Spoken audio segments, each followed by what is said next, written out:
Dictation start होगा 5 second के बाद।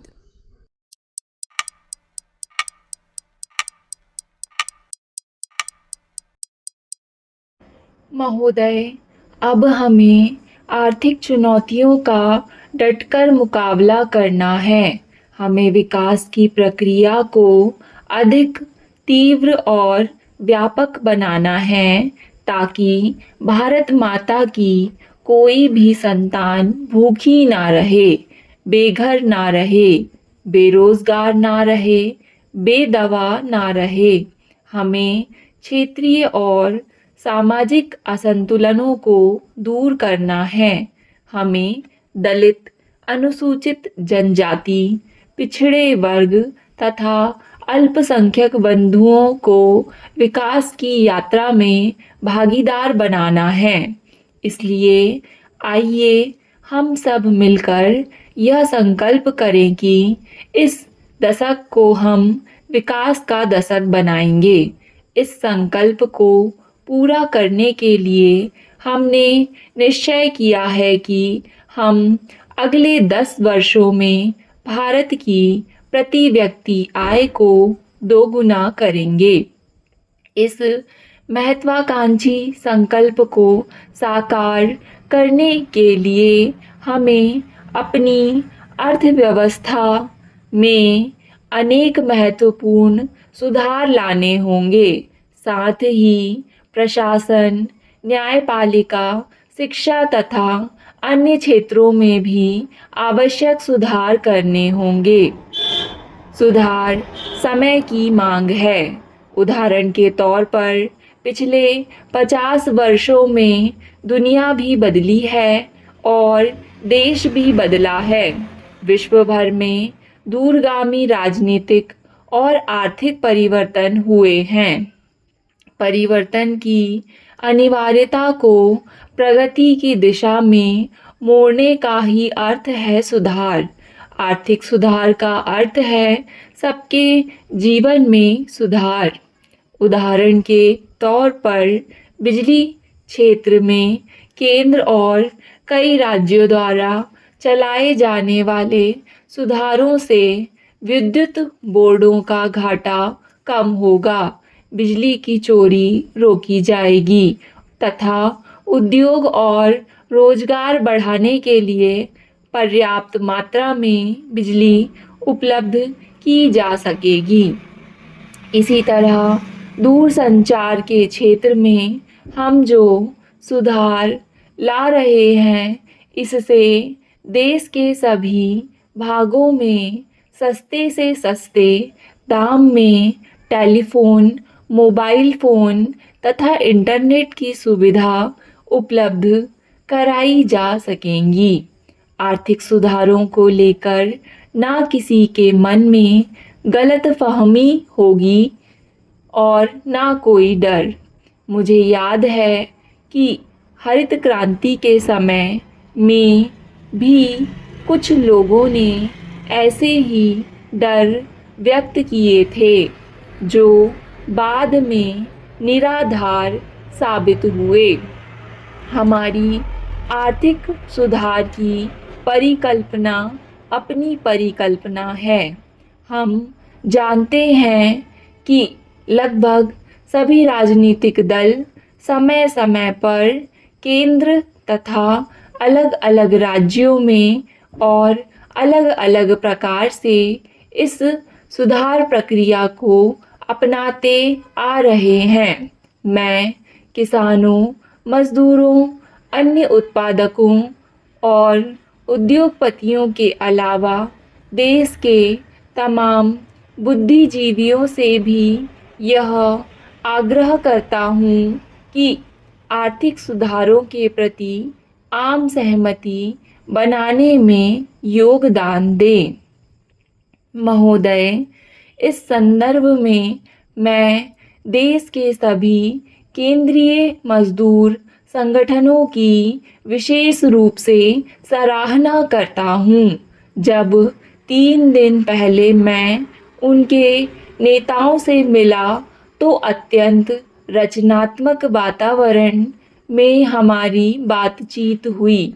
उन्होंने अपनी घोषित देशव्यापी हड़ताल को वापस ले लिया। आर्थिक सुधारों की प्रक्रिया में मजदूरों के हितों का पूरा ध्यान रखा जाएगा। आर्थिक और सामाजिक विकास की गति को तीव्र करने और अधिक से अधिक लोगों तक इसका लाभ पहुंचाने के उद्देश्य से सरकार इस वर्ष कई बड़े और महत्वपूर्ण कदम उठाने जा रही है। मैं भारत के किसानों को बधाई देना चाहता हूँ कि उन्होंने हमारी जनसंख्या में भारी वृद्धि होने के बावजूद देश में अन्न की कमी नहीं होने दी है। आज हमारे देश में अन्न की कमी नहीं है, बल्कि उसे सुरक्षित रखने के लिए भंडारों की कमी है। हमने स्वतंत्रता के बाद पहली बार एक राष्ट्रीय कृषि नीति बनाई है। इस नीति का मूल उद्देश्य हर साल 4% की दर से कृषि उत्पादन में बढ़ोतरी प्राप्त करना है। कृषि क्षेत्र में गिरते हुए पूंजी निवेश को रोकने तथा उसे बढ़ाने हेतु ठोस कदम उठाए जाएंगे। पहली बार केंद्र सरकार ने ग्रामीण सड़कें बनाने का एक सुनिश्चित और समयबद्ध कार्यक्रम तैयार किया है। 100% केंद्रीय अनुदान द्वारा प्रधानमंत्री ग्राम सड़क योजना के अंतर्गत अगले 3 सालों के अंदर 1000 से ज़्यादा आबादी के सभी गांवों को पक्की 12मासी सड़कों से जोड़ा जाएगा। इसी तरह अगले 7 सालों में 500 से ज़्यादा आबादी के सभी गांवों को पक्की 12मासी सड़कों से जोड़ा जाएगा। इस परियोजना में केंद्र सरकार पहले वर्ष के लिए 5000 करोड़ रुपए का प्रावधान करेगी। इसका शुभारंभ गांधी जयंती के अवसर पर किया जाएगा। राष्ट्रीय राजमार्ग विकास परियोजना एक महत्वाकांक्षी कदम है। दिल्ली, मुंबई, कोलकाता, चेन्नई को जोड़ने वाले महामार्गों का सन 2003 से पहले एक चतुर्भुज सा दृश्य देखने को मिलेगा। इसको पूर्व पश्चिम तथा उत्तर दक्षिण के महामार्ग से जोड़ने का काम सन 2007 तक संपन्न हो जाएगा। खादी, ग्रामोद्योग, कुटीर उद्योग और छोटे उद्योग भारतीय अर्थव्यवस्था की रीढ़ है। हम चाहते हैं कि इन क्षेत्रों को भी आर्थिक सुधारों का लाभ मिले।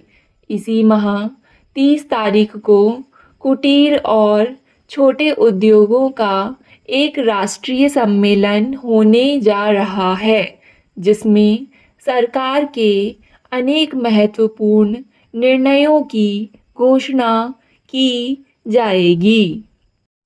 राजभाषा ने हिंदी को भी शुद्ध मान लिया।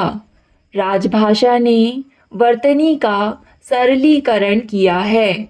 आधा माँ और आधा ना लिखने के स्थान पर इसने पहले वाले अक्षर पर बिंदु लगा देने को ही बेहतर मान लिया। यह सरलीकरण क्यों किया जा रहा है? उत्तर है आपको अंग्रेजियत से मुक्ति दिलाने के लिए। हमें अपनी राजभाषा के प्रयोग की ओर धीरे धीरे अभी से मजबूत कदम बढ़ाना प्रारंभ कर देना चाहिए। कहीं ऐसा ना हो कि विदेशी कंपनियां हमें हिंदी पढ़ाएं। भारत की विपुल जनसंख्या को दृष्टि में रखते हुए विदेशी कंपनियां अब अपना निजी साहित्य हिंदी में अनुदित करवाकर बांटने लगी है। कंप्यूटर में हिंदी का प्रयोग इसलिए किया जाने लगा है कि हिंदी का सॉफ्टवेयर भारत में बिक सके और खप सके।